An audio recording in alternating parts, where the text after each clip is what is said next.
ทงน้ำก็60,000แทงน้ำเพิ่มขึ้นมาอีก6 แทงนั่นคือถังหลักถังน้ำใหญ่นะถัง5,000 ลิตรมันคือถังละ12,506 ถังคือใน70,000กว่านี่ละเนาะแทงน้ำก็คือคนมันเพิ่มขึ้นพระเฮากับบวชมาเรื่อยๆอยู่เนาะคนกับเพิ่มขึ้นเราก็เลยต้อง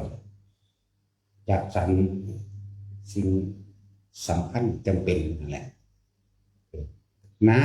ำอาหารจะรักษาโรคเครื่องนุ่งห่มที่อยู่อาศัยเราก็ต้องเตรียมรองรับเอาไว้เพราะว่าจำนวนคนก็เพิ่มขึ้นเรื่อยๆก็เฮ็ดไปนั่นแหละ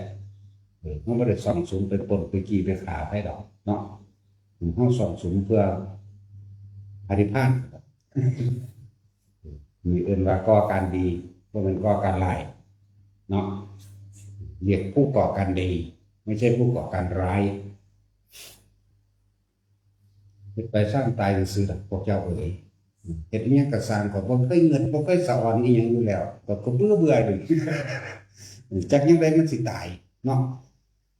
หากินซ้ำตายเฮ็ดไปทุกอย่างเฮ็ดไปตายบ่ได้เฮ็ดว่าสิได้เป็นหยังเอาหยังบ่มีเฮาเป็นคนบ่มีความหวังบ่ตั้งเป้าหมายแต่บ่ล่ะบ่มีจังซั่นแหละ